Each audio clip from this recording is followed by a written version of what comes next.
안녕하세요. 자, 오늘은 여러분들에게 도움이 되는 생활 습관 하나를 공유하려고 합니다. 그것은 바로 찰나의 순간을 기록하는 것인데요. 사실 기본적으로 메모라는 개념은 여러분들이 이미 많이 하고 계세요. 캘린더에 중요한 기록들을 적어놓거나 아니면 카카오톡 내에 쓰기 기능을 통해 해야 할 일을 즉각즉각 적어놓고 그것에 대해서 뭔가 스케줄링을 해놓는 거죠. 근데 제가 말하는 찰나의 순간을 메모하는 건 특히나 사업을 하는 분들에게는 좀 가장 필요한 부분이지 않을까 싶어요. 어떤 문제 해결을 함에 있어서 사실 내가 소위 말해 이렇게 딱 각을 잡고 생각을 해본다고 하잖아요. 그렇게 아이디어나 문제점에 대해서 한번 생각을 해보면 바로 떠오르지 않는 경우가 많습니다, 사실은.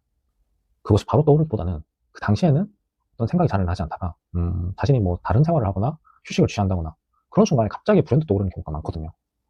저는 이런 경우가 사실 갑작스럽게 내가 어떤 생각이 떠오르는 게 아니고 지속적으로 고민하고 생각하고 무의식적으로 행동하던 그 결과가 불현듯 이렇게 떠오르는 것이기 때문에 특히 사업하는 분들에게는 이렇게 찰나의 순간을 기록하는 게 저는 필수라고 생각합니다. 저는 메모야말로 자신의 아이디어나 생각, 돈을 버는 원천이 되는 그런 보건소라고 생각하거든요. 그렇기 때문에 어떠한 수단을 이용해서라도 메모를 하는 습관을 가지시는 게 좋고요. 저 같은 경우에는 아까처럼 어떤 특정 문제에 대해서 잠을 자기 직전이나 밥을 먹을 때 생각이 많이 나요. 그러다 보니까 사실 밥 먹을 때는 제가 뭐 핸드폰 메모장을 이용해서 메모를 하면 되는데 이제 잠을 자야 될 경우에는 이게 좀 난감할 때가 있습니다. 잠자기 직전에 핸드폰 키면 되게 밝아지는 거 있잖아요. 그것 때문에 저는 잠이 좀 많이 달아나기도 하고 짧게 자는 스타일이라서 그때 숙면 컨디션만큼 무조건 지켜주려고 하거든요. 그런 경우에 되게 이 메모하기가 난감할 때가 많은데 그럴 때 저는 이 갤럭시 워치를 좀 활용을 하고 있습니다. 자, 이 워치 같은 경우가 팔에 이제 차고 자거나 아니면 머리맡에 두고 자는 경우가 많잖아요.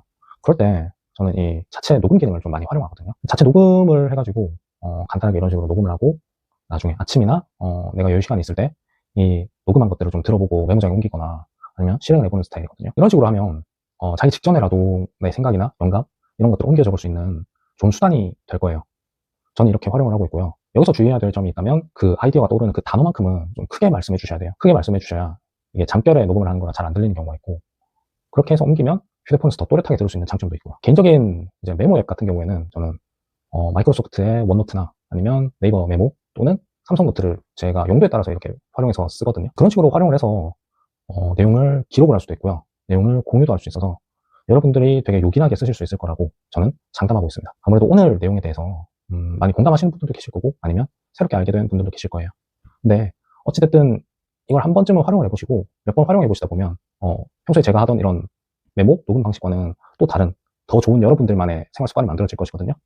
그러니까 너무 사소하게 지나치지 마시고 한 번, 두 번, 아니 한 세 번 정도는 한번 실천해 보시면 저보다 더 좋은 생각들이 많이 떠오르실 거예요. 그것들을 좀 많이 활용해 보셨으면 좋겠습니다. 감사합니다.